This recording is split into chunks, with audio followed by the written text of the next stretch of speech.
मान्य सदस्यहरू, आजको शून्य र विशेष समयको कार्यक्रम नरहने बेहोरा जानकारी गराउँछु। मान्य सदस्यहरू, प्रतिनिधि सभा नियमावली 2079 को नियम 15 को उपनियम 2 बमोजिम आकस्मिक, शून्य, विशेष र अन्य समयमा प्रमुख प्रतिपक्षी लगायतका मान्य सदस्यहरूले उठाउनु भएको विषयहरूका सम्बन्धमा जवाब दिनको लागि सम्माननीय प्रधानमन्त्री श्री पुष्पकमल दाहाल प्रचण्डले समय माग गर्नुभएको छ। अब म उहाँलाई समय दिन्छु।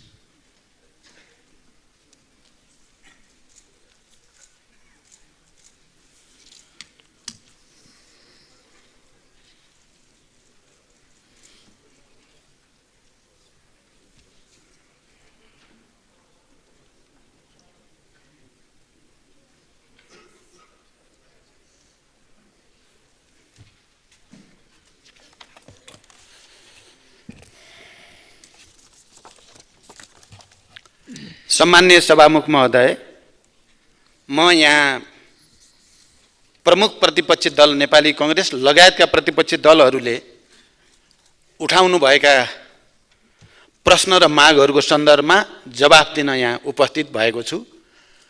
त्यसबारे मैले कुरा राख्नु अगाडि म पनि हिजो रुकुम पश्चिमबाट आउँदै गरेको बस बागलुङको निसी खोलामा दुर्घटना हुँदा मृत्युवरण गरेका नागरिकहरूप्रति श्रद्धाञ्जली, शोक सन्तप्त परिवारजनप्रति समवेदना प्रकट गर्न चाहन्छु र नेपाल सरकारको तर्फबाट घाइतेहरूको उपचारको निम्ति र सब व्यवस्थापनको निम्ति गर्नुपर्ने सबै काम गरिने प्रतिबद्धता पनि व्यक्त गर्न चाहन्छु।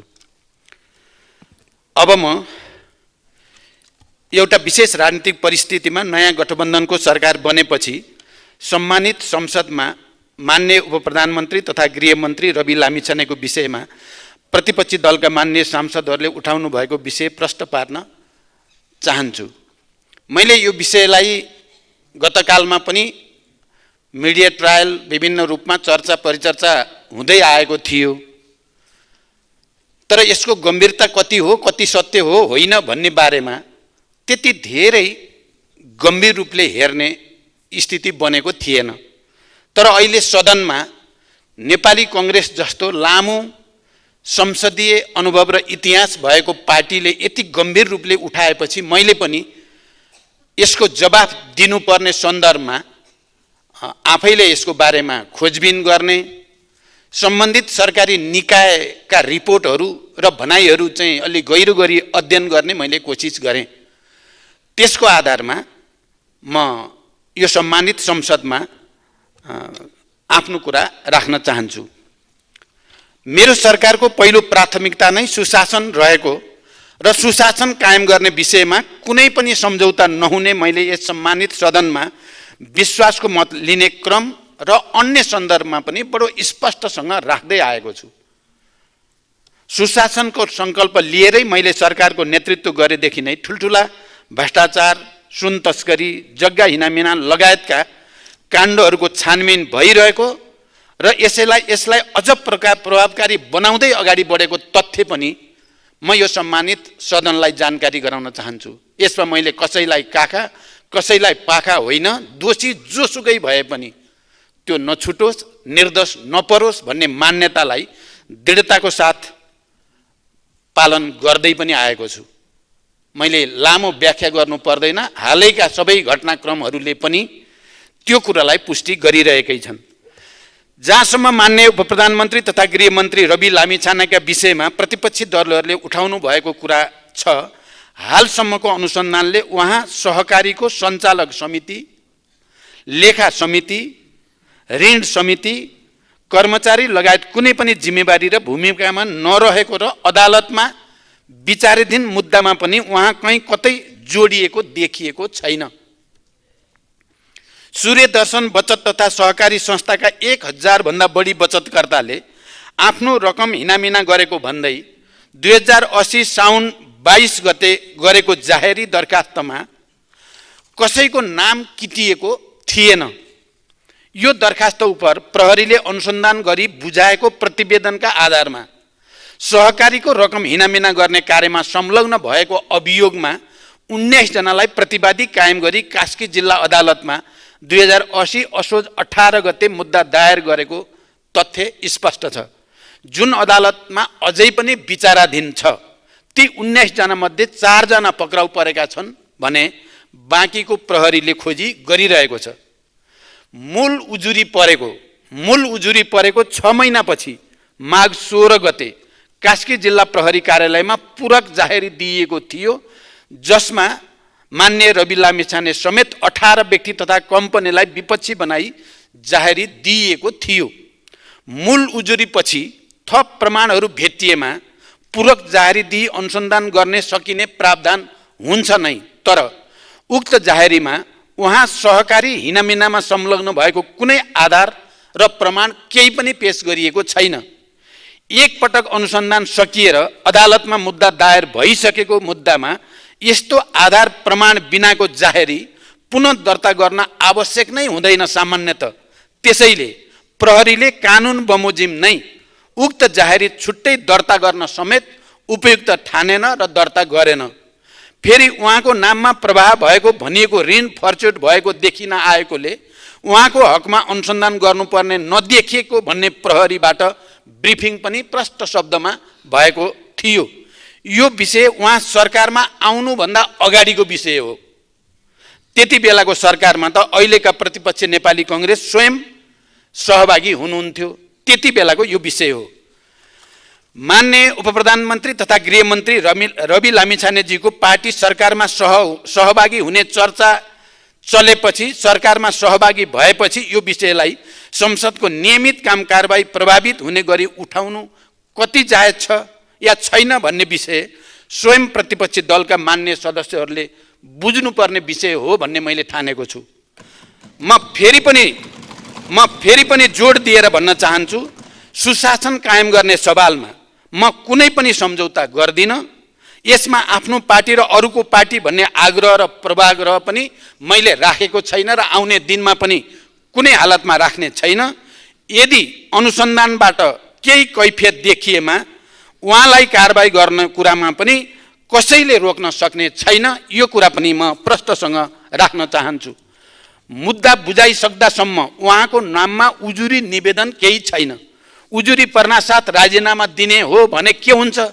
ठाडो उजुरी दर्ता हुनासाथ राजीनामा दिने सहमति हामी गर्न सक्छौँ त?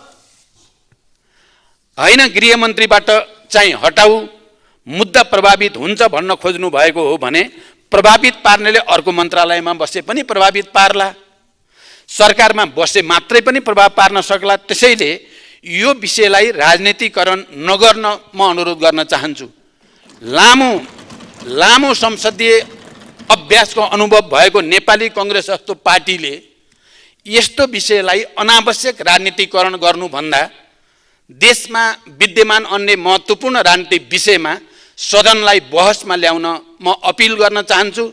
नेपाली कांग्रेस लगायत प्रतिपक्ष दलका मान्य सदस्यहरूलाई यो विषयमा मैले यति प्रतिबद्धता व्यक्त गरिसकेपछि अब सदन सुचारू गर्न सहयोग गर्नुहुनेछ भन्ने विश्वास पनि म व्यक्त गर्न चाहन्छु। धन्यवाद। मान्य सदस्यहरू, अब प्रतिनिधि सभा नियमावली 2079 को परिच्छेद 9 बमोजिम प्रधानमन्त्रीसँग प्रत्यक्ष प्रश्नोत्तरको लागि सोही नियमावलीको नियम 58 बमोजिम सम्माननीय प्रधानमन्त्रीसँग प्रश्न गर्न 13 जना मान्य सदस्यहरूबाट प्रश्न प्राप्त भएको ब्यौरा जानकारी गराउँछु। यस परिच्छेद बमोजिम प्रधानमन्त्रीसँग प्रत्यक्ष प्रश्नोत्तरमा स्पष्टीकरण सोध्ने व्यवस्था नरहेको पनि जानकारी गराउन चाहन्छु।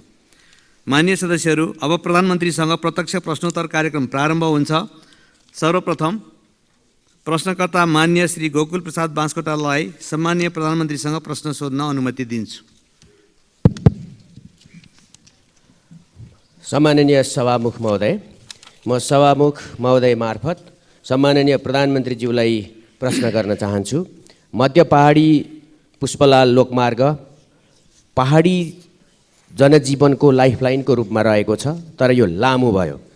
त्यसकारणले यसको पुनर्रेखाङ्कन गरी दूरी छोट्याउनका लागि सुरुङ र भायाडक्ट प्रविधिको समेत प्रयोग गरी आउँदो 5 वर्षभित्र डबल लेनमा यसलाई विस्तार गर्ने योजना सरकारको छ कि छैन, सम्भव छ कि छैन, सरकारको प्रतिबद्धता चाहन्छु।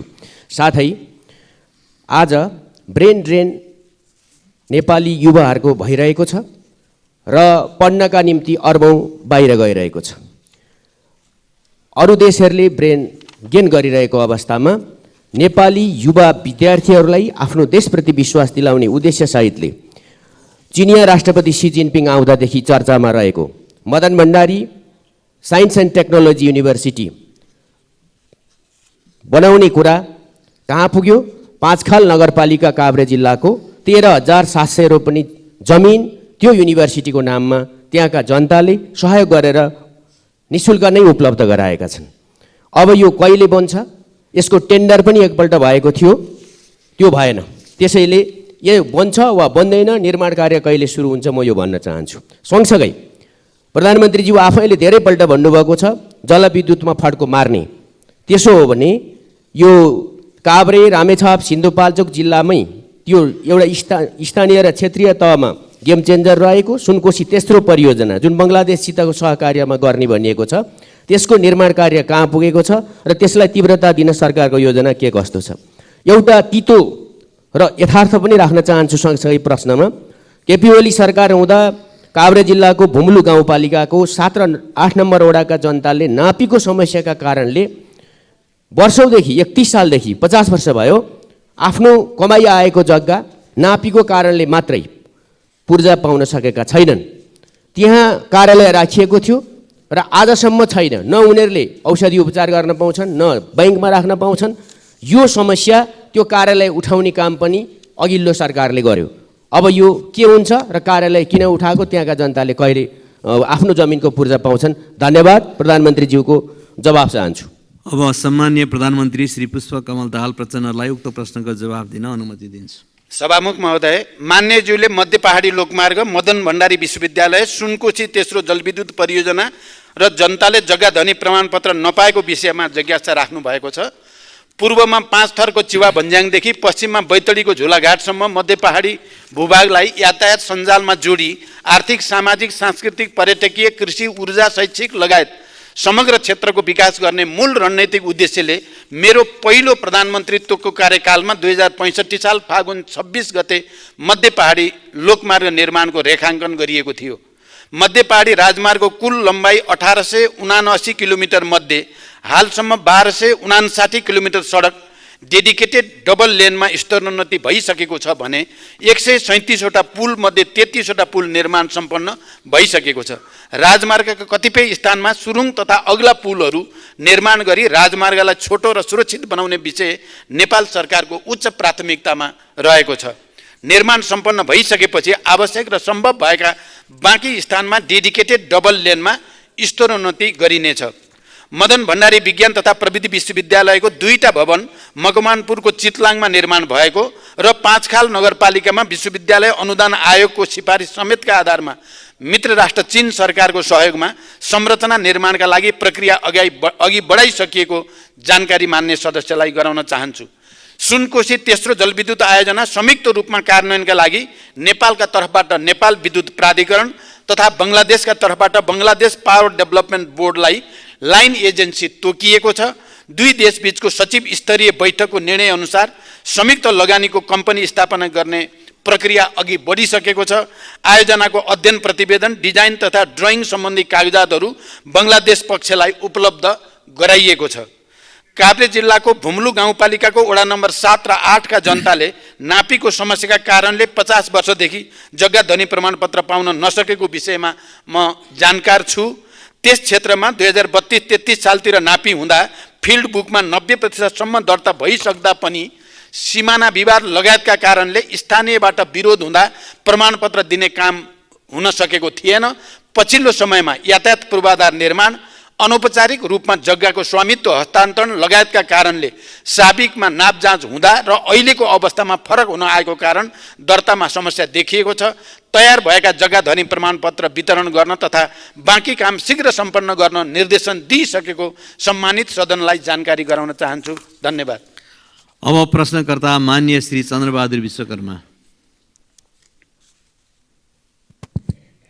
सम्माननीय सभामुख महोदय, सभामुख महोदय मार्फत म सम्माननीय प्रधानमन्त्रीज्यूसँग प्रश्न गर्न चाहन्छु। मैले दुईवटा प्रश्न राखेको छु, एउटा भौतिक पूर्वाधारसँग सम्बन्धित, एउटा सामाजिक रूपान्तरणसँग सम्बन्धित। प्रश्न नम्बर 1 मा छ 2074 सालदेखि 2078 सालसम्म सम्पन्न हुने गरी सम्झौता भएको रापती राजमार्ग अन्तर्गत रुकुम पश्चिम खण्ड पितिबाङ खोला सडक पुल 2077 सालमा सम्पन्न हुने गरी जाजरकोट नलघाट नगरपालिका 10 रक्दा र रुकुम पश्चिम 8 बिसकोट नगरपालिका 3 खदी जोड्ने सडक पुल 2069 देखि 2072 सालसम्म सम्पन्न हुने गरी सम्झौता भएको मध्य पहाडी लोकमार्ग अन्तर्गत जाजरकोट र रुकुम पश्चिम जोड्ने भेरी नदी सडकको पुल नबन्दा जनताले दुःख त पाइरहेकै छन्। आशाको छटपटी त छ नै, उल्टै ठेकेदारहरूले मजदुरको ज्याला, होटेलको र दोकानको रासनको रकम समेत नदिई बेपत्ता समेत भई जनतालाई थप पीडा थपिएको अवस्था छ सभामुख महोदय। र यी निर्माण कार्यहरू समयमा सम्पूर्ण नभई अल्पत्र हुनुमा के कति कारण हो? यसमा सरकार किन मौन रहेको छ र यसको निर्माण कहिलेसम्म हुन्छ, यसको स्पष्ट जवाबमा पाउन चाहन्छु। अरू कुरा, चौरजारी नगरपालिका अन्तर्गत चौरजारीमा जुन हवाई उडान 2075 सालदेखि बन्द भइरहेको छ, त्यहाँ भौतिक पूर्वाधारको हिसाबबाट सम्पन्न छ, सुरक्षाको हिसाबबाट सम्पन्न छ र त्यहाँ एउटा प्यासेन्जरको हिसाबबाट पनि आवश्यक छ, तर त्यो अहिलेसम्म सञ्चालन हुन नसक्ने कारण के हो? यसको जवाबमा पाउन चाहन्छु मन्त्रीज्यूबाट, प्रधानमन्त्रीज्यूबाट। त्यस्तै प्रकारले 2 नम्बर प्रश्न छ कि उपेक्षित दलित वर्ग उत्थान विकास समिति, वादी विकास समिति र पिछडा वर्ग उत्थान विकास समिति 2075 सालदेखि सरकारले कोमामा राखेको छ। यी विकास समितिले नेतृत्व गर्ने समुदायको विकास, अन्य समुदाय सरह विकास भएकोले अब यी संस्थाहरू आवश्यक नभएको ठहर गरी कोमामा राखेको हो कि वा लोकतन्त्रले जन्माएका संस्थाहरूलाई गणतन्त्रले उखेल्नुपर्ने बाध्यता हो? यो स्पष्ट जानकारीको लागि म अनुरोध गर्छु। धन्यवाद। सम्माननीय प्रधानमन्त्री। सम्माननीय सभामुख महोदय, जाजरकोट र रुकुम पश्चिम जोड्ने भेरी नदी पुल विक्रम सम्वत 2069 मा सम्झौता भई निर्माण सुरु भएकोमा विभिन्न कारणवश निर्माण व्यवसायले कार्य अधुरो छाडेकोले यही आर्थिक वर्षमा ठेक्का अन्त्य गरी नयाँ ठेक्का आह्वान गरिएको, तर कुनै पनि निर्माण व्यवसायीको प्राविधिक प्रस्ताव स्वीकृत नभएकोले ठेक्का कार्य अगाडि बढाउन नसकिएको हो। यसमा यही चैत्र महिनाभित्र अर्को ठेक्काको सूचना प्रकाशित गर्ने गरी तयारी भइरहेकोमा जानकारी गराउन चाहन्छु।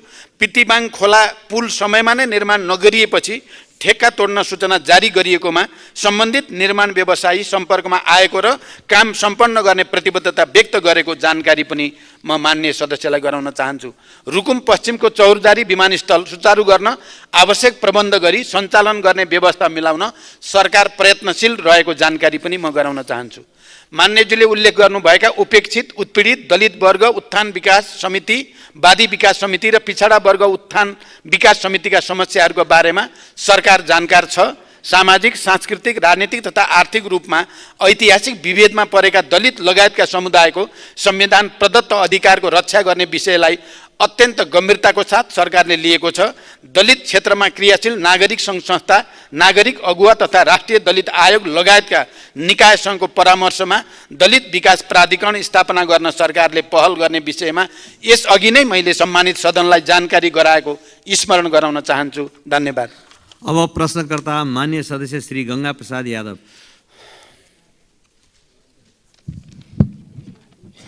सम्मान्य सभामुख महोदय मार्फत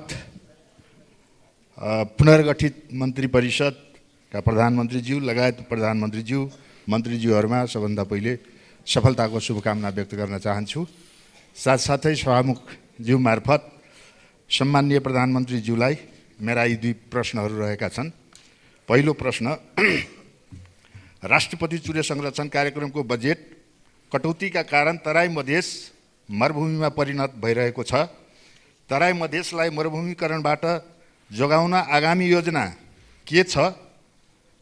तराई मधेस समृद्धि कार्यक्रम तथा सघन सहरी कार्यक्रममा रकम घटाइएको छ होला कि सडक लगायत तराई मधेस विकासका आयोजनाहरूमा बजेट कटौती गरी तराई मधेसको विकासमा सरकार उदासीन देखिएको हो? दोस्रो प्रश्न, प्रधानमन्त्रीज्यू, मधेसको मूल समस्या दहेज, विभेद, सुशासन, विकास निर्माणमा राज्यबाट हुँदै आएको असमानता शिक्षा स्वास्थ्यमा व्यापारीकरण, विभिन्न क्षेत्रमा रहेको सिन्डिकेटलाई हटाउन तेस्रो पटक प्रधानमन्त्री भइरहँदा भुइँ मान्छेको मुक्तिको लागि लामो सङ्घर्ष गर्नुभएको तपाईँबाट दुई पटक प्रधानमन्त्री हुँदा केही परिवर्तन हुन नसकेको अवस्थामा अब परिवर्तनको आशा गर्ने तपाईँसँग के कस्ता नीति र कार्यक्रम छन्, जनताले बुझ्ने भाषामा बताइदिनुहुन्छ कि? धन्यवाद। सम्माननीय प्रधानमन्त्री। सभामुख महोदय, चुरे तराई मधेसको संरक्षण तथा व्यवस्थापन एवं मरुभूमिकरण नियन्त्रणका लागि 2071 सालमा राष्ट्रपति चुरे तराई मधेस संरक्षण विकास समिति गठन गरी राष्ट्रिय गौरवको आयोजनाको रूपमा सञ्चालन भइरहेको तथ्य सबैलाई अवगत नै छ। यस कार्यक्रमलाई अझै प्रभावकारी बनाउन चुरे संरक्षण तथा व्यवस्थापन गुरु योजना परिमार्जन भई स्वीकृतिको प्रक्रियामा रहेको तथ्य पनि सबैलाई जानकारी नै छ। आवश्यकता र प्राथमिकताको आधारमा तिनै तहका सरकारका चालु आर्थिक वर्षको बजेट नघट्ने गरी सम्बोधन गर्न नीतिगत व्यवस्था गरिएको जानकारी पनि म यस सम्मानित सदनलाई गराउन चाहन्छु। यसका साथै चुरे क्षेत्रको संरक्षण र व्यवस्थापनमा जलवायु वित्त परिचालन गरी सञ्चालन भइरहेको चुरे उत्थानशीलता आयोजनालाई अझै सशक्त बनाइनेछ। चुरे क्षेत्रमा 1 करोड बाँस रोपणका लागि अन्तर्राष्ट्रिय विकास साझेदारसँग समन्वय गरी विस्तृत प्रस्ताव तयारीको चरणमा छ। चुरे तराई मधेस क्षेत्रको संरक्षण मार्फत तराई मधेसको मरुभूमिकरण हुनबाट रोक्न चुरेको माथिल्लो तटीय क्षेत्रमा संरक्षण गतिविधिलाई प्राथमिकता दिने गरी कार्य भइरहेको छ। चुरे क्षेत्रबाट गिटी बालुवाको उत्खननलाई व्यवस्थित गर्न एवं चुरे संरक्षणका लागि एकीकृत ऐन तर्जुमा गर्न मन्त्री परिषदबाट सैद्धान्तिक सहमति प्रदान भइसकेको कुरा पनि म जानकारी गराउन चाहन्छु। काठमाडौँ तराई मधेस द्रुत मार्ग प्रमुख प्राथमिकताका साथ निर्माण भइरहेको मान्य सदस्यहरूलाई अवगत नै छ। भौतिक पूर्वाधार तथा यातायात मन्त्रालय अन्तर्गत तराई मधेसको विकासका लागि नेपाल भारत सीमा वारपार रेल, पूर्व पश्चिम राजमार्गदेखि सीमा सहरहरूसम्म 6 लेन सडक निर्माण, पूर्व पश्चिम र उत्तर दक्षिण तथा हुलाकी राजमार्ग लगायतका विकास आयोजनाहरू सञ्चालन भइरहेका छन्। हुलाकी राजमार्गको निर्माणमा स्रोत साधनको अभाव हुन नदिई यस राजमार्गको बाँकी पुल तथा सडक खण्डको निर्माण सम्पन्न गर्न सरकार प्रतिबद्ध छ। मधेसका जनताले भोग्नु परेका समस्याका बारेमा सरकार गम्भीर छ।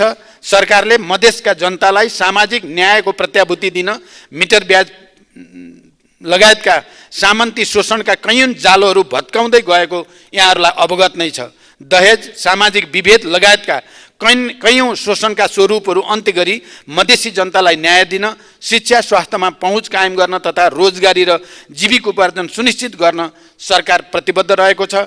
आगामी नीति कार्यक्रम तथा बजेटमा यी विषयहरूलाई प्राथमिकताका साथ सम्बोधन गरिने जानकारी पनि दिन चाहन्छु। धन्यवाद। अब प्रश्नकर्ता माननीय सदस्य श्री चन्दा कार्की भण्डारी।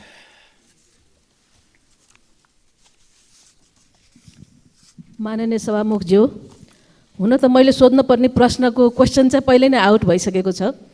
सम्मान्य प्रधानमन्त्रीज्यूलाई मैले प्रश्न सोध्नका लागि मात्रै मैले सोधेको होइन। प्रधानमन्त्रीज्यू, यहाँको ध्यानाकर्षण भएपछि यो कामले पक्कै पनि गति लिन्छ र चाहेमा फत्ते पनि हुन्छ भन्ने विश्वासले मात्रै मैले यो प्रश्न राखेको हुँ। र स्वास्थ्य सबैको लागि सबैभन्दा महत्त्वपूर्ण कुरा हो भनेर म भन्दै आएको छु, कराउँदै आएको छु। तर बुझ्नेलाई यो कुरा गहिरो छ, नबुझ्नेलाई मैले बुझाउन धेरै समय लाग्छ। प्रधानमन्त्रीज्यू, संविधानको धारा 35ले स्वास्थ्यलाई मौलिक हकको अन्तर्गत राखेको छ र यो मौलिक हकको प्रत्याभूति आम नागरिकलाई गराउने सबैभन्दा उपयुक्त माध्यम स्वास्थ्य बिमा कार्यक्रम नै हो भन्ने कुरामा दुई मत छैन। वर्तमान संविधानको धारा 51 जमा पनि नागरिकको स्वास्थ्य बिमा सुनिश्चित गर्ने व्यवस्था मिलाउने कुरा प्रष्ट उल्लेख पनि गरिएको छ। तर सरकारले बिमा कार्यक्रम लागू गरेको 7.5 वर्ष भइसक्यो, तर पनि हाम्रो स्वास्थ्य बिमा कार्यक्रम प्रभावकारी बन्न सकेको छैन। प्रधानमन्त्रीज्यू, देशभरमा 43% मात्रै स्वास्थ्य बिमा पुगेको छ भने मध्य प्रदेशमा, म फेरि दोहोऱ्याउँछु, मध्य प्रदेशमा 8.6% नागरिकले मात्रै बिमा सेवा पाएको चित्त दुख्दो तथ्याङ्क छ। प्रधानमन्त्रीज्यू, यहाँको ध्यान आकर्षण गराउन चाहन्छु।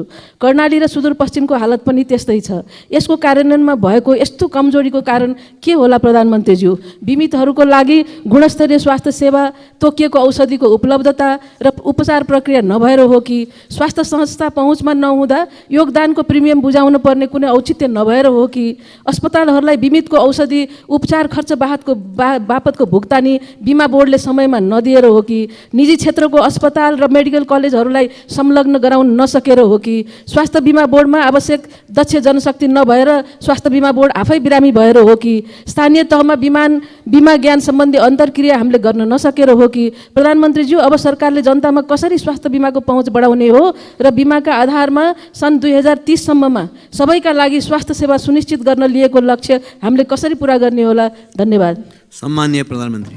सभामुख महोदय, मान्यज्यूले स्वास्थ्य बिमालाई प्रभावकारी बनाउने विषयमा सान्दर्भिक जिज्ञासा राख्नु भएको छ। नागरिकहरूको स्वास्थ्य उपचारका क्रममा हुने वित्तीय जोखिम कम गर्न स्वास्थ्य बिमा बोर्ड मार्फत सामाजिक स्वास्थ्य बिमा कार्यक्रम सञ्चालनमा रहेको छ। हालसम्म 33.2% घर परिवार तथा 24.7% जनसङ्ख्या स्वास्थ्य बिमाको दायरामा आएको र 75.751 पालिकासम्म स्वास्थ्य बिमाको पहुँच पुगेको छ। तोकिएका औषधिको उपलब्धता र उपचार प्रक्रिया सरल बनाउन 2081 वैशाख 1 देखि लागू हुने गरी छुट्टै रिफिल काउन्टरको व्यवस्था गरी औषधि वितरण गर्ने तथा ज्येष्ठ नागरिकलाई सबै सेवा प्रदायक अस्पतालहरूबाट प्रत्येक मङ्गलबार जेरियाट्रिक क्लिनिक मार्फत सेवा दिने व्यवस्था मिलाइएको छ। यसै गरी आधारभूत अस्पतालहरूबाट बिमा सेवा सुरु गर्ने र निजी तथा सामुदायिक अस्पतालहरूलाई समेत सूचीकृत गरी सेवा विस्तार गर्ने तयारी भइरहेको छ। बिमितको औषधि उपचार खर्च बापतको भुक्तानी अस्पतालहरूलाई समयमै शोध भर्ना गर्न थप जनशक्तिको व्यवस्था गरी हरेक 2 महिनामा शोध भर्ना हुने व्यवस्था मिलाइएको छ। स्वास्थ्य बिमा बोर्डको स्थायी सङ्गठन संरचना स्वीकृतिको प्रक्रियामा रहेको छ। दक्ष जनशक्ति व्यवस्थापनका लागि 155 जना जनशक्ति पदपूर्तिको प्रक्रिया अगाडि बढिसकेको छ। स्वास्थ्य बिमा कार्यक्रममा देखिएका समस्या समाधान गर्न लागि अनलाइन सदस्यता तथा नवीकरणसँगै बिमा सक्रिय हुने व्यवस्थासहित स्वास्थ्य बिमा नियमावली संशोधनको प्रक्रियामा रहेको छ। त्यसै गरी 25 जिल्लामा 2074 सालमा वितरण भएका गरिब परिचय पत्रको म्याद थप गर्ने र बाँकी जिल्लामा पनि यसलाई विस्तार गर्दै सरकारले अति गरिब नागरिकको प्रिमियमको व्यवस्था गरी बिमा गर्ने विषयमा गृह कार्य गरिरहेको छ। त्यसै गरी नागरिकता, जग्गा पास लगायतका सामाजिक सेवाको क्रममा स्वास्थ्य बिमा परिचय पत्र अनिवार्य गर्ने, वैदेशिक रोजगारीमा जानेहरूको परिवारको अनिवार्य बिमा, आम्दानी अनुसारको प्रिमियमको आधारमा सबै कर्मचारी, शिक्षक, जनप्रतिनिधिहरूको अनिवार्य बिमा गर्ने लगायतका सबै प्रकारका स्वास्थ्य सुरक्षाका कार्यक्रमहरूलाई स्वास्थ्य बिमा मार्फत एकीकृत गर्ने र स्वास्थ्य बिमा कार्यक्रमलाई राष्ट्रिय गौरवको अभियानका रूपमा घोषणा गर्ने लगायतका विषयमा सरकारले गृह कार्य गरिरहेको छ। धन्यवाद। अब प्रश्नकर्ता माननीय सदस्य डाक्टर चन्द्रकान्त भण्डारी।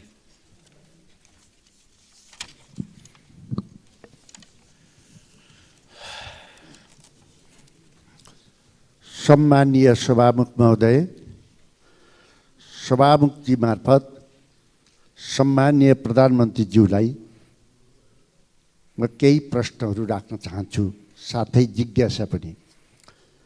सम्मानीय प्रधानमन्त्रीज्यू, देशमा आमूल परिवर्तन गरी नयाँ नेपाल बनाउने अभियानका साथ पिछा 2051 सालदेखि देशमा तपाईले नेतृत्व गरेको नयाँ नेपालको अभियानमा त्यो द्वन्द्वमा धेरै मानिसहरूले ज्यान गुमाए, अङ्गभङ्ग भए।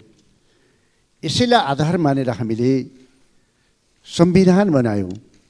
संविधान मात्र होइन, हामीले द्वन्द्वको व्यवस्थापन गऱ्यौँ। त्यो व्यवस्थापन विश्वको उदाहरण पनि बनेको छ।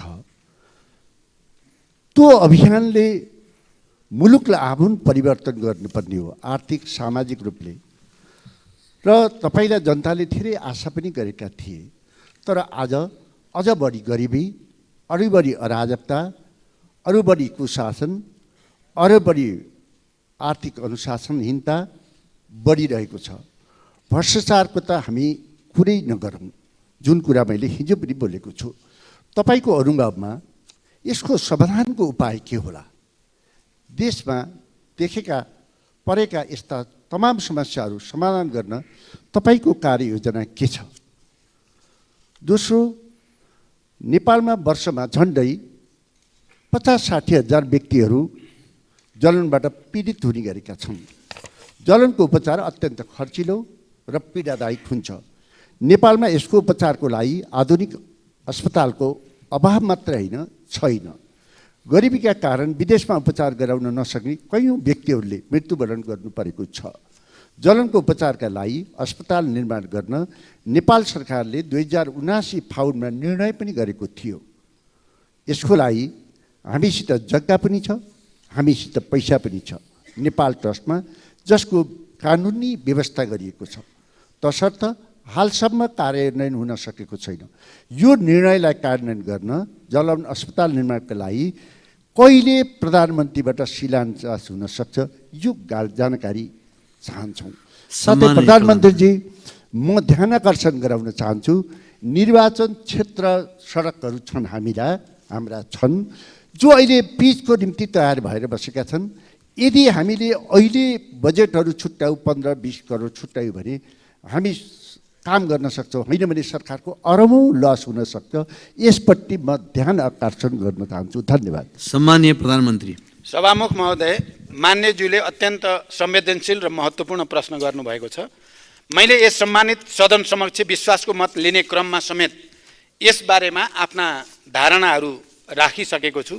मेरो नेतृत्वको सरकारको मुख्य कार्यभार र प्राथमिकता नै सामाजिक न्यायको प्रत्याभूति गर्दै सुशासन कायम गर्ने र समृद्ध नेपालको निर्माण गर्ने र संविधानले परिकल्पना गरे अनुसार समाजवाद उन्मुख व्यवस्था निर्माणको आधार तयार पार्ने नै हो। हालसम्म प्राप्त उपलब्धिहरूको रक्षा गरेर मात्र संविधानले परिकल्पना गरे अनुरूप लक्ष्य पूरा गर्न सकिन्छ भन्ने मेरो धारणा छ। तर अहिलेकै परम्परागत कार्यशैली, परम्परागत सोच, चिन्तन र प्रणालीबाट हामीले सोचे अनुरूप लक्ष्य हासिल हुन नसक्नेमा पनि म पुनः जोड दिन चाहन्छु। यही मुख्य राजनीतिक तथा वैचारिक आधारमा सरकारको नेतृत्व लिएदेखि नै सुशासन कायम गर्न सरकार हरदम प्रयासरत छ। इतिहासमा नै ठुला ठुला भ्रष्टाचारका काण्डहरू अनुसन्धान भएका छन्। सुशासनको नयाँ र ऐतिहासिक मानकहरू स्थापित हुँदै गएका छन्।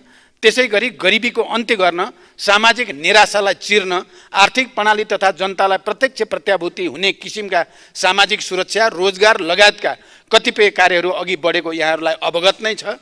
सरकारले यसलाई अझै प्रभावकारी ढङ्गले अगाडि बढाउनेछ भन्ने म विश्वास दिलाउन चाहन्छु र आउने नीति कार्यक्रम र बजेटमा हामीले केही गुणात्मक रूपले उत्पादन र रोजगारी सृष्टि गर्ने गरी जाने तयारी भइरहेको पनि म जानकारी गराउन चाहन्छु। मान्यज्यूले जलन उपचार अस्पतालको सम्बन्धमा सान्दर्भिक जिज्ञासा राख्नु भएको छ। मसँगको भेटमा पनि पटक पटक मान्य सदस्यले जलन अस्पताल स्थापना गर्ने र मैले शिलान्यास गरोस् भन्ने जिज्ञासा राख्दै आउनु भएको छ। कीर्तिपुरको वर्ण अस्पताललाई जलनको प्रमुख अस्पतालका रूपमा विस्तार गर्न सरकारबाट अनुदान दिने प्रक्रिया अघि बढेको छ। वर्ण अस्पताल विस्तार गर्ने मन्त्रीपरिषदको निर्णय कार्यान्वयन सम्बन्धमा कीर्तिपुरको वर्ण अस्पतालका अतिरिक्त वीर अस्पताल, शिक्षण अस्पताल, पाटन अस्पतालमा जलन युनिट स्थापना गरी सेवा विस्तार गरिँदैछ। प्रदेशमा रहेका केन्द्रीय अस्पतालहरूमा समेत जलन युनिट स्थापना गरी मध्यम प्रकारको जलनको त्यही उपचार गर्ने र कडा किसिमको लागि रेफरल गर्ने व्यवस्था मिलाइनेछ। स्वास्थ्य कर्मीहरूलाई जलनको प्राथमिक उपचारको तालिमको व्यवस्था सुरु गरी प्राथमिक उपचार र सम्बन्धित ठाउँमा समयमै प्रेषण गर्ने व्यवस्था मिलाउने र समन्वय गर्ने काम पनि भइरहेको म यस सम्मानित सदन समक्ष जानकारी गराउन चाहन्छु। धन्यवाद। अब प्रश्नकर्ता मान्य सदस्य श्री चन्दा चौधरी। सम्मानीय सभामुख मार्फत सम्मानीय प्रधानमन्त्रीजीलाई मेरो प्रश्न। सम्मानीय सभामुख महोदय, सन् 2016 चिनिया एक्जिम ब्याङ्कसँग 22 अर्ब ऋण लिएर बनाइएको पोखरा अन्तर्राष्ट्रिय विमानस्थलको अहिलेसम्म ऋण 28 अर्बभन्दा बढी पुगिसकेको छ। अबको 13 वर्षमा चिनिया ब्याङ्कलाई सबै सावा ब्याज तिर्न भनी शर्त राखिएको उक्त विमानस्थल बनाउन मात्र हाम्रो आन्तरिक स्रोतबाट जग्गा अधिग्रहणको लागि 9 अर्बभन्दा बढी खर्च भएको छ। यसरी ऋणसहित लगभग 32-33 अर्बमा बनेको अन्तर्राष्ट्रिय विमानस्थल उद्घाटन भएको 14 महिनासम्म पनि कुनै अन्तर्राष्ट्रिय व्यावसायिक उडान नहुनु भनेको कतै यो संरचना हाम्रो लागि ऋण पासो त बनिरहेको छैन। उक्त विमानस्थल सम्मानीय प्रधानमन्त्रीज्यूले नै आजभन्दा 14 महिना अघि उद्घाटन गर्नुभएको थियो र चिनिया इन्भेस्टरले उक्त कार्यक्रममा पोखरा अन्तर्राष्ट्रिय विमानस्थल उहाँको बेल्ट एन्ड रोडको उपहार हो भनेर सार्वजनिक रूपमा भन्नुभएको थियो। 1 वर्ष बित्दा चिनिया ब्याङ्कलाई नै तिर्नुपर्ने सावा ब्याज बढेर हामीले धान्न नसक्ने परियोजनालाई चीनले नै आफ्नो उपहार भने र भन्नु, अर्थतन्त्रले धान्नै नसक्ने परियोजना हरू सञ्चालन गर्नु हो। सम्माननीय प्रधानमन्त्रीज्यू, 1 वर्षमा 4वटा चार्टर फ्लाइट र त्यहीबाट फर्किँदा एउटा व्यावसायिक उडान भनेर पोखरा अन्तर्राष्ट्रिय विमानस्थलले उक्त 30 अर्बभन्दा बढी ऋण अबको 13 वर्षमा कसरी तिर्न सक्छ? सम्माननीय सभामुखजी मार्फत सम्माननीय प्रधानमन्त्रीजीलाई मेरो यो क्वेसन, उक्त विमानस्थलले सो ऋण आफै तिर्न सक्ने गरी सक्षम बनाउनको लागि सम्माननीय प्रधानमन्त्रीजीको अहिलेको योजना के होला भनेर सम्मानित सदन र जनतालाई जानकारी गराइदिन हुनको लागि हार्दिक अनुरोध गर्दछु। धन्यवाद। जय नेपाल। सम्माननीय प्रधानमन्त्री।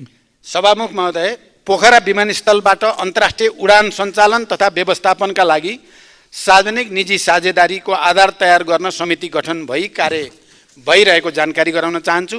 समितिको प्रतिवेदनका आधारमा विमानस्थल सञ्चालन तथा अन्तर्राष्ट्रिय उडानका बारेमा आवश्यक व्यवस्था मिलाइनेछ। पोखरा अन्तर्राष्ट्रिय विमानस्थल निर्माणका लागि लिएको ऋणलाई अनुदानका रूपमा रूपान्तरण गर्न कूटनीतिक पहल सुरु गरिएको छ। यससँग जोडिएका वित्तीय व्यवस्थापनका विषयमा आवश्यक समन्वय गरिनेछ। पोखरालाई पर्यटकीय राजधानी घोषणा गरिएसँगै यस विमानस्थलबाट देशका विभिन्न क्षेत्रमा क्षेत्रीय विमानस्थल र अन्य विमानस्थल समेत हवाई सेवा सञ्चालन गरी आन्तरिक पर्यटनको विकास गर्ने कार्य सरकारको प्राथमिकतामा रहेको छ। हालै भएको मेरो चीन भ्रमणका सन्दर्भमा चीनका विभिन्न सहरहरूबाट अन्तर्राष्ट्रिय उडान सिधै पोखरा अन्तर्राष्ट्रिय विमानस्थलमा ल्याउनको लागि छलफल र एउटा सैद्धान्तिक सहमति भएको छ। मलाई विश्वास छ छिटै त्यस्ता अन्तर्राष्ट्रिय उडानहरू पोखरा अन्तर्राष्ट्रिय विमानस्थलमा आउनेछन् र यो समस्याको समाधान हुनेछ। धन्यवाद। अब प्रश्नकर्ता मान्य सदस्य श्री छिरिङ डमडुल लामा भोटे।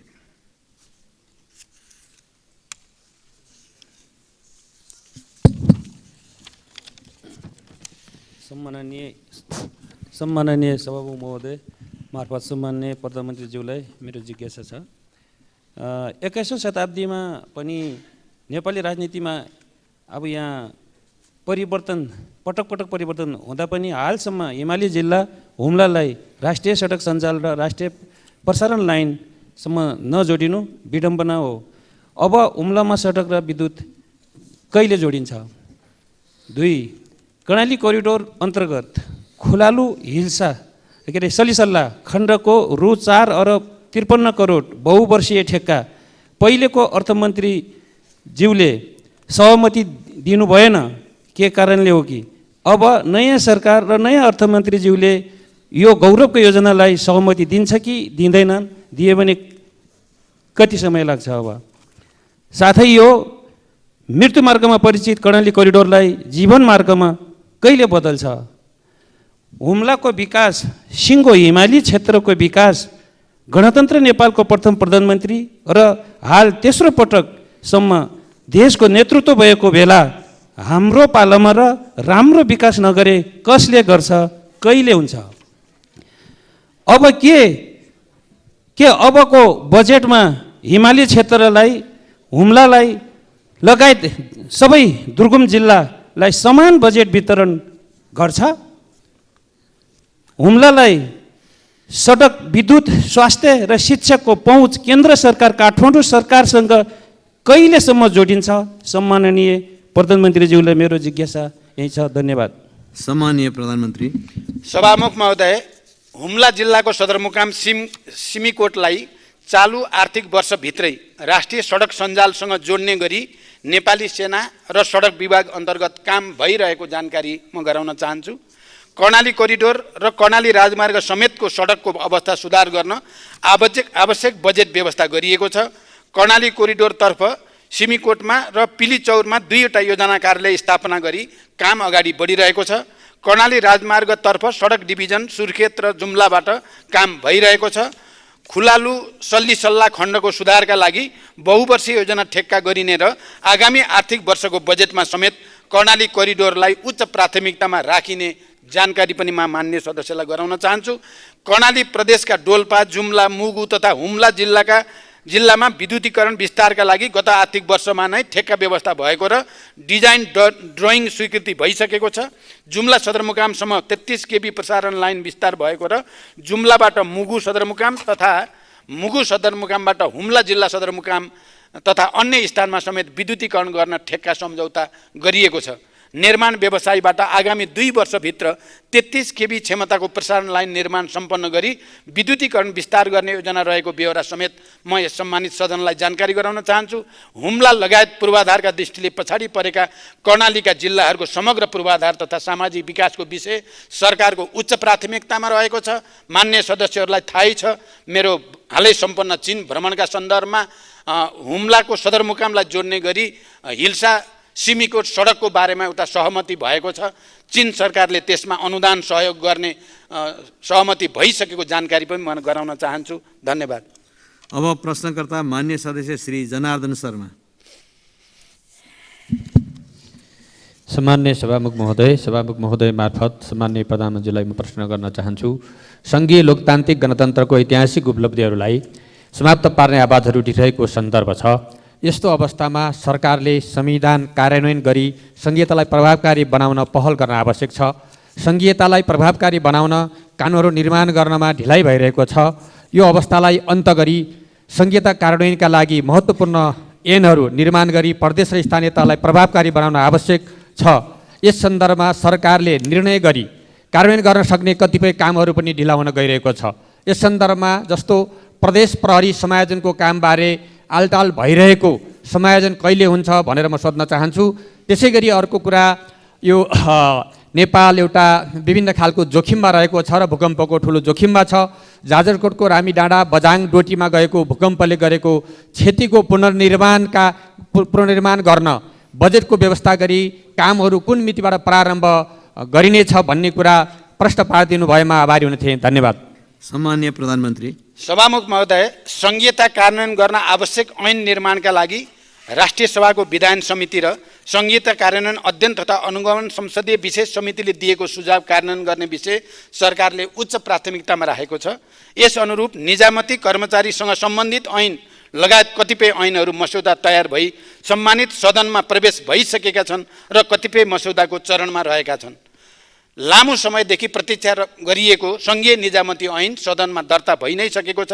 नेपाल प्रहरीको सञ्चालन र व्यवस्थापनलाई समयानुकूल बनाउन र प्रहरी समायोजनलाई व्यवस्थित गर्न नेपाल प्रहरी ऐन 2012लाई प्रतिस्थापन गर्ने विधेयक, प्रहरी समायोजन ऐन 2076लाई संशोधन गर्ने विधेयक र नेपाल प्रहरी र प्रदेश प्रहरी कार्य सञ्चालन सुपरिवेक्षण र समन्वय ऐन 2006लाई संशोधन गर्ने विधेयक संसदको यसै अधिवेशनमा पेश गर्ने गरी तयार भइरहेको छ। सम्मानित सदनबाट कानुन पारित भए लगत्तै प्रहरी समायोजनको काम तुरन्त अगाडि बढाइने गरी समायोजनको तयारी भइरहेको छ। जाजरकोट बजाङ डोटीमा भूकम्पपछिको पुनर्निर्माणका सन्दर्भमा विपद प्रभावित निजी आवास प्रबलीकरण, पुनर्निर्माण तथा पुनर्स्थापना अनुदान कार्यविधि 2080का आधारमा भूकम्पबाट क्षतिग्रस्त संरचनाको पुनर्निर्माणको कार्यलाई दिने विषय सरकारको उच्च प्राथमिकता छ र यो कार्य शीघ्र प्रारम्भ गरिने जानकारी पनि म मान्य सदस्यलाई गराउन चाहन्छु। धन्यवाद। अब प्रश्नकर्ता मान्य सदस्य श्री छविलाल विश्वकर्मा।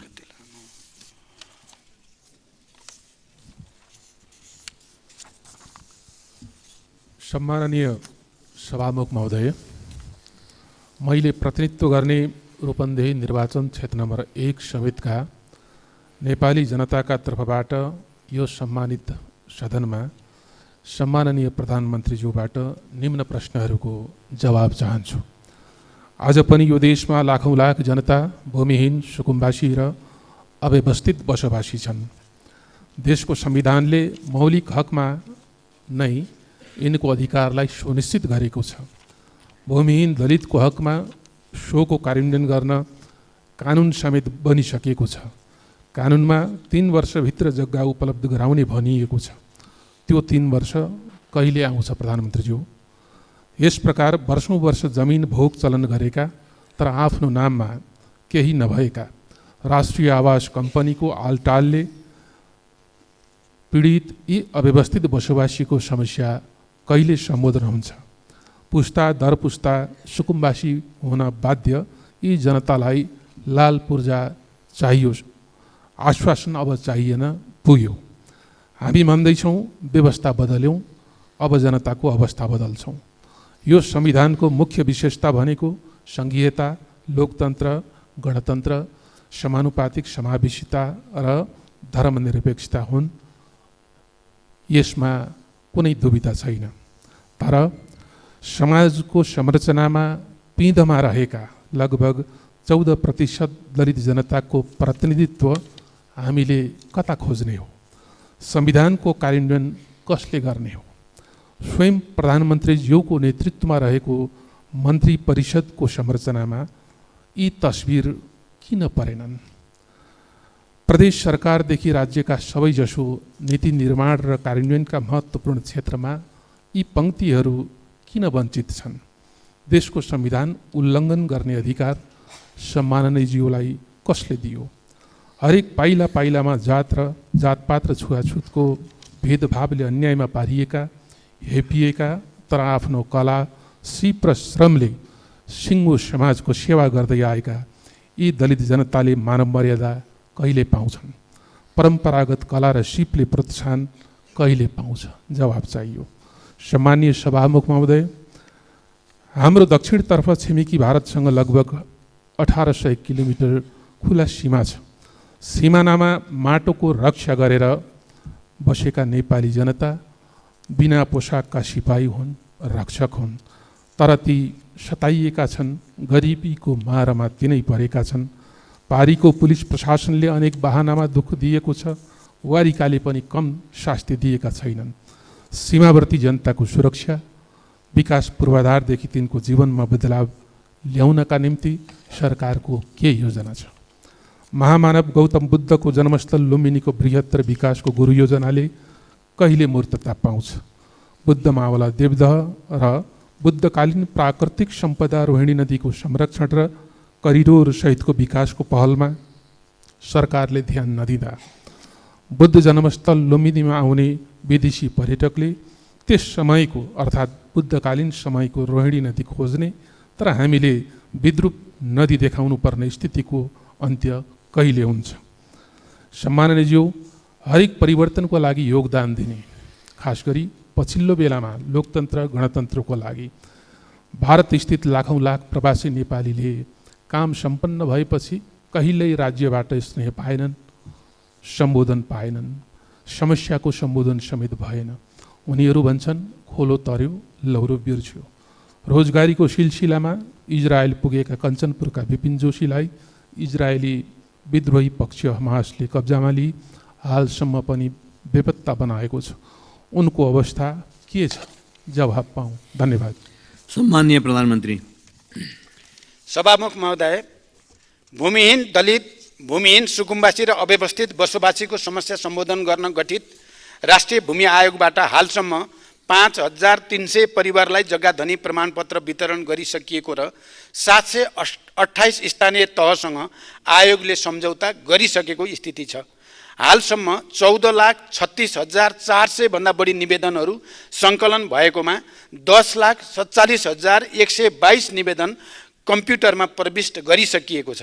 आयोगका कार्यहरूलाई प्रभावकारी बनाउन वन ऐन र भूमि सम्बन्धी ऐन संशोधनको प्रक्रिया अगाडि बढाइएको छ र कानुन संशोधनसँगै हालसम्म नाप जाँच र नक्साङ्कन भइसकेका 2,43,561 किता तत्काल उपलब्ध गराउने तयारी आयोगले गरेको जानकारी गराउन चाहन्छु।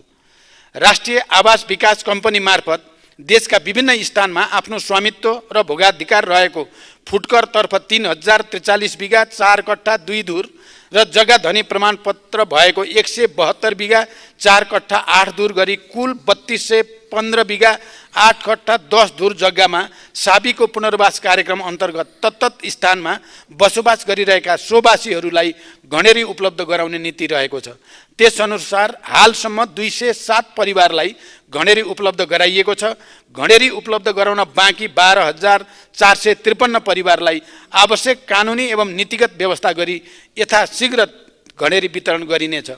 दलितहरूको समग्र विकास र उचित प्रतिनिधित्वको सम्बन्धमा मैले माननीय चन्द्रबहादुर विश्वकर्माले राख्नुभएको जिज्ञासा सम्बोधन गर्ने सन्दर्भमा स्पष्ट पारिसकेको छु।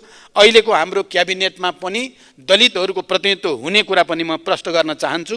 सीमावर्ती क्षेत्रका नागरिकहरू सीमाका रक्षक हुन्। सीमा क्षेत्रका नागरिकको आर्थिक सामाजिक विकासका लागि सरकारले सीमा क्षेत्र विकास कार्यक्रम सञ्चालन गर्ने तयारी गरिरहेको छ। लुम्बिनी बृहत्तर विकास गुरु योजना राष्ट्रिय गौरवको आयोजनाको रूपमा कार्यान्वयन भइरहेको छ। थप सदन स्रोतको व्यवस्था गरी उक्त आयोजना कार्यान्वयनलाई तीव्रता दिइनेछ। लुम्बिनी विकास गुरु योजनाभित्रका सम्पदाहरूको खोजी, उत्खनन र विकास गर्ने कार्यलाई निरन्तरता दिनेछ। इजरायलमा अध्ययनका लागि गएका नेपाली विद्यार्थी विपिन जोशीको रिहाईका लागि सरकारले निरन्तर प्रयास गरिरहेको छ र सरकारले मध्यस्थकर्ता देशहरू मार्फत समेत निजको रिहाईको लागि संवाद अगाडि बढाएको कुरा पनि म प्रश्नसँग राख्न चाहन्छु। धन्यवाद। अब प्रश्नकर्ता मान्य सदस्य श्री गङ्गा कार्की।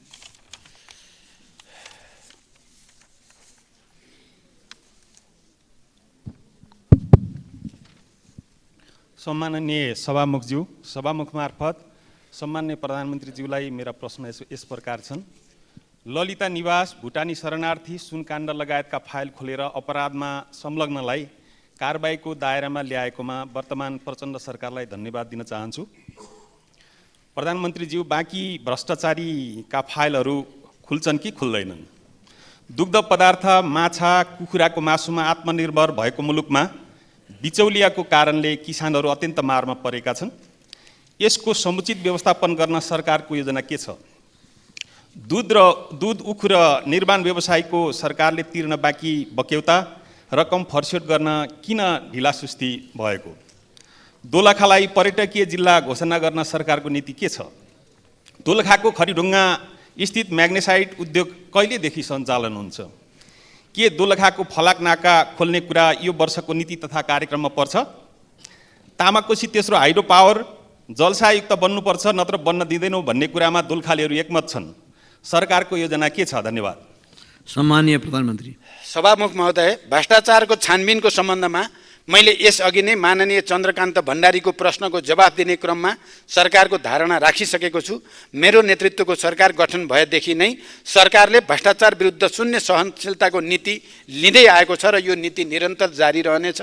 मिटर ब्याज, भुटानी शरणार्थी, सुन तस्करी, सरकारी जग्गा हिनामेना लगायत जुनसुकै विषय वा क्षेत्रका आपराधिक क्रियाकलापको निष्पक्ष र तथ्यपरक अनुसन्धान तथा छानबिन गरी यस्ता कार्यमा संलग्न व्यक्ति वा समूहलाई कानुनी कारबाहीको दायरामा ल्याउन सरकार दृढ छ।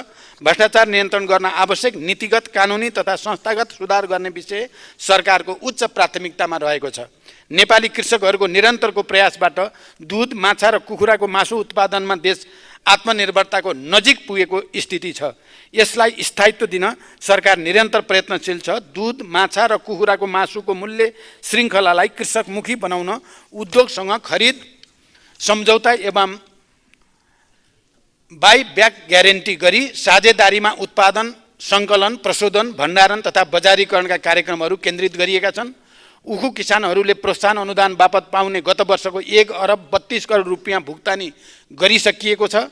आर्थिक वर्ष 71-72 को कञ्चनपुर र कपिलवस्तु जिल्लाका उखु किसानको पुरानो बक्यौता सम्बन्धित उद्योगबाटै भुक्तानी गराउन सरकारले समन्वय गरिरहेको छ। किसानलाई तत्काल दूधको मूल्य भुक्तानी गर्न नेपाल सरकारबाट दुग्ध विकास संस्थानलाई 30 करोड ऋणको व्यवस्था गरिएको छ। साथै अन्य उद्योगहरूका लागि आफ्नो उत्पादनलाई धितोमा राखी ब्याङ्क मार्फत ऋण प्रवाह गर्न सहजीकरण गरिएको छ। नेपालका महत्त्वपूर्ण स्थान तथा गन्तव्यलाई पर्यटकीय स्थल तोक्ने नीति अनुरूप दोलखा जिल्लामा रहेका पर्यटकीय गन्तव्यहरूको पहिचान गरी सङ्घ, प्रदेश र स्थानीय तहको समन्वयमा दोलखा जिल्लाको पर्यटन प्रवर्धनका लागि आवश्यक कार्य भइरहेको छ। तामाकोशी तेस्रो जलविद्युत आयोजनाका सन्दर्भमा आयोजनाको विस्तृत अध्ययन तथा डिजाइन कार्यपछि मात्रै आयोजना कुन रूपमा निर्माण गर्ने भन्ने निर्केल हुन्छ। आयोजनाको निर्माण गर्दा राज्यलाई बढीभन्दा बढी लाभ हुने गरी मात्र स्वीकृति दिइनेछ। दोलखाको म्याग्नेसाइट उद्योग सञ्चालनको लागि गठित कार्यदलले दिएको सञ्चालनको विकल्प सहितको प्रतिवेदन कार्यान्वयनका निम्ति अध्ययन भइरहेको छ। उक्त उद्योग सञ्चालनको लागि उद्योग सञ्चालक साझेदारले उद्योगको खानी क्षेत्रको थप अध्ययन गरिरहेको छ। प्राविधिक अध्ययन पश्चात उपयुक्तताको आधारमा उद्योग छिटै सञ्चालन गरिनेछ। दोलखाको फलाका नाका खोल्ने विषयमा मित्रराष्ट्र चीनसँग कूटनीतिक पहल भइरहेको र चीन सरकार सकारात्मक रहेको छ। छिमेकी देशहरूसँग जोडिएका सीमा नाका खोल्ने तथा व्यवस्थित गर्ने विषय सरकारको प्राथमिकतामा छ। निर्माण व्यवसायको बाँकी रकम भुक्तानी गर्ने विषयमा सम्बन्धित मन्त्रालयको माग बमोजिम आवश्यक रकम निकासा एवं भुक्तानी भइरहेको र बाँकी रकम समेत शीघ्र भुक्तानी दिने व्यवस्था मिलाइएको छ। धन्यवाद। अब प्रश्नकर्ता मान्य सदस्य श्री छिरिङ लामा तामाङ।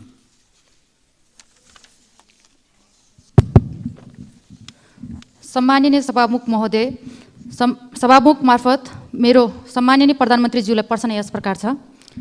गणतन्त्रको 15 वर्षमा देशको आर्थिक सामाजिक सूचाङ्कमा निकै परिवर्तन आएको छ।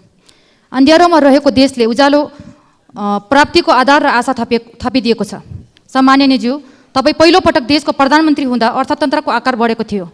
राष्ट्रिय गौरवको आयोजना तथा रणनीतिक आयोजना घोषणा मार्फत देशले भौतिक विकासको लय समातेको थियो। दोस्रो पटक देशको प्रधानमन्त्री हुँदा 18 घण्टा लोडसेडिङको अँध्यारोमा रहेको देशले उज्यालो यात्रा सुरु गरेको थियो। अहिले तेस्रो पटक प्रधानमन्त्री भइरहँदा सामाजिक न्याय, सुशासन र आर्थिक समृद्धिको महाअभियान चलेको छ। यसले निराशाको बीचमा रहेको नेपाली जनतामा आशाको किरण देखिएको छ। यो दृढ सङ्कल्प र आँट बोकेका सम्माननीय प्रधानमन्त्रीज्यूले चाहेमा मात्र कर्णालीको मुहार फेरिन सक्छ भन्ने आशा पलाएको छ। सदियौँदेखि उपेक्षामा रहेको जुम्लालाई अहिले पनि कुनै राष्ट्रिय गौरवको आयोजनाले समेट्दैन। संहितामा कर्णालीको नाममा प्राप्त अधिकार साबिक कर्णालीका जनताले उपभोग गर्न पाइरहेका छैनन्। यो अन्याय र विभेद हटाउन सम्माननीय प्रधानमन्त्रीज्यूको विशेष पहल हुनेमा कर्णालीका जनता आशावादी छन्। कर्णालीको स्रोत साधनको परिचालन गरी मूल्य श्रृङ्खला कायम गरिने भनेर विगतमा नीति तथा कार्यक्रम पनि नआएका होइनन्, तर यसको कार्यान्वयन नभएको अवस्था छ। साबिक कर्णाली जडीबुटीले सम्पन्न छ। त्यहाँ जडीबुटी प्रशोधन केन्द्रको स्थापना गरी रोजगारी सिर्जना गर्ने अवसर छ। जलविद्युतको प्रचुर सम्भावना हुँदाहुँदै जलविद्युतले प्राथमिकता नपाएको तीतो यथार्थ छ। 2062-63 देखि सडकले प्राथमिकता पाए तापनि सडकले गुणात्मक फड्को मार्न सकेको छैन। सामाजिक आर्थिक विषयको उठान गर्नुपर्ने बेलामा सडकको मुद्दा उठाउनु परेको छ। यो विडम्बना कहिलेसम्म?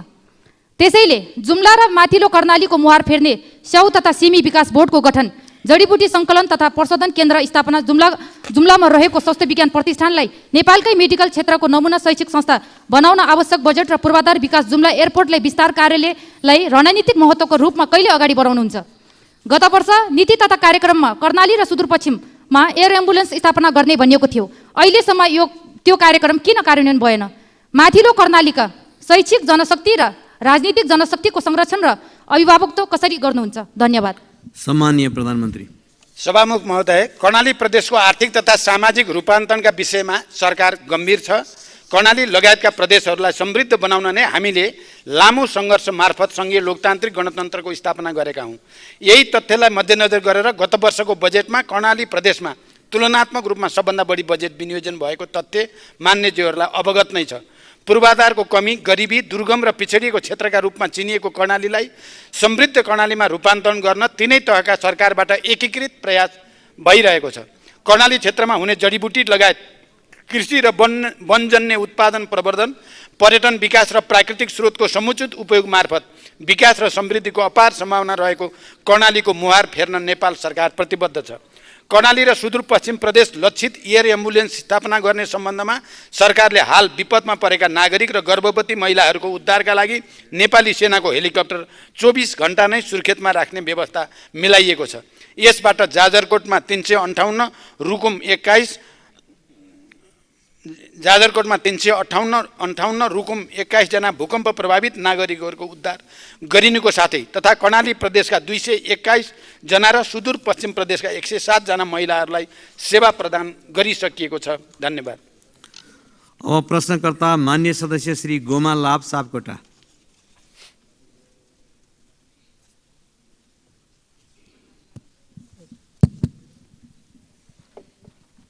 सामान्य सभामुख महोदय, सामान्य सभामुखको ज्यूको अनुमतिले सम्माननीय प्रधानमन्त्रीज्यूसँग मेरो प्रश्न रहेको छ। पोसाक दिवसको अवसरमा पारेर हाम्रो जनमत पार्टीले धोती लगाएर धोती दिवस मनाउने क्रममा हाम्रो पार्टीको राष्ट्रिय अध्यक्ष माननीय डाक्टर सीके राउतज्यू र माननीय मन्त्रीज्यूसहित 51 जनालाई प्रहरी प्रशासनद्वारा लछार पछार गरी बिना सूचना पक्राउ गरियो। त्यस्तै मध्य प्रदेशको सप्तरी जिल्लामा कृषि विश्वविद्यालयको उद्घाटन कार्यक्रममा माननीय प्रदेश शिक्षा मन्त्री, माननीय सांसदहरूको टाउको फुटाइयो। यी दुईवटा घटनाहरूमा दोषीलाई सम्माननीय प्रधानमन्त्रीज्यूबाट कुन प्रकारको कारबाही गरियो जान्न चाहन्छु। यदि कारबाही हुँदैन भने त्यो ठाउँमा सम्माननीय प्रधानमन्त्रीज्यू आफै भइदिएको भए के हुन्थ्यो? म प्रधानमन्त्रीज्यूसँग प्रश्न गर्न सम्माननीय प्रधानमन्त्री। सभामुख महोदय, पोशाक दिवसका अवसरमा भएको घटना तथा सप्तरीमा कृषि विश्वविद्यालय उद्घाटनका बेला भएको घटनाका विषयमा मान्यजीले प्रश्न गर्नुभएको छ। नेपाल सरकार सबै जात जाति सम्प्रदाय र धार्मिक सामाजिक विविधतालाई सम्मान गर्दछ। नेपाल सरकार सबै जात जाति सम्प्रदाय र धार्मिक सामाजिक विविधतालाई सम्मान गर्ने भएकै कारणले जनमत पार्टीका अध्यक्ष डाक्टर सीके राउत सहित मान्य मन्त्रीज्यूलाई धोती लगाएको आरोपमा नभई निषेधित क्षेत्र उल्लङ्घन गरेको कारणले नियन्त्रणमा लिइएको हो र उहाँको रिहाइका लागि गृहमन्त्री स्वयं नै महेन्द्र पुलिस क्लबमा गई सहजीकरण गरेको तथ्य पनि म प्रश्न गर्न चाहन्छु। मान्य मन्त्रीजी जो आफै बसेको क्याबिनेटले निषेधित क्षेत्र घोषणा गर्ने अनि आफै त्यो तोड्ने कार्य पो बरु त्रुटिपूर्ण भयो भन्ने हाम्रो भनाइ हो। त्यसै गरी मध्य प्रदेश स्थित सप्तरी जिल्लामा कृषि विश्वविद्यालयको उद्घाटनका क्रममा दुई पक्षको सम्भावित भिडन्त रोक्न र शान्ति सुरक्षा कायम गर्ने क्रममा तोकिएको सीमा रेखा पार गरी अघि बढ्न खोज्ने समूहलाई रोक्न सामान्य बल प्रयोग भएको थियो। यस घटनाका बारेमा प्रहरीमा कुनै जाहेरी नपरेको विषय समेत यस सम्मानित सदन समक्ष जानकारी गराउन चाहन्छु। धन्यवाद। अब प्रश्नकर्ता मान्य सदस्य श्री चित्रबहादुर केसी।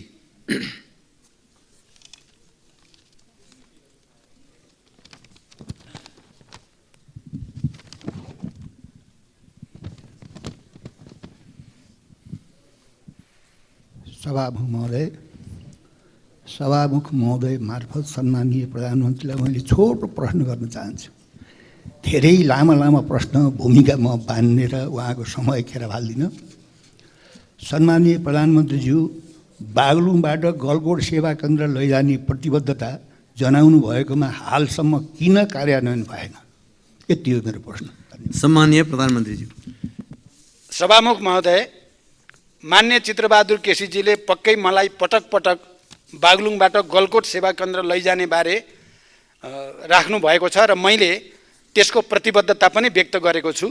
बागलुङ जिल्लाको गलकोटमा इलाका प्रशासन कार्यालय नै स्थापना गर्ने विषयमा सरकारले आवश्यक तयारी गरिरहेको विषयमा मान्य सदस्य र यस सम्मानित सदनलाई जानकारी गराउन चाहन्छु। धन्यवाद। मान्य सदस्यहरू, आजको लागि निर्धारण गरिएको प्रधानमन्त्रीसँग प्रत्यक्ष प्रश्नोत्तर सम्बन्धी कार्यक्रम यही समाप्त हुन्छ। सम्मानीय प्रधानमन्त्रीलाई आफ्नो आसन ग्रहण गर्न अनुरोध गर्दछु।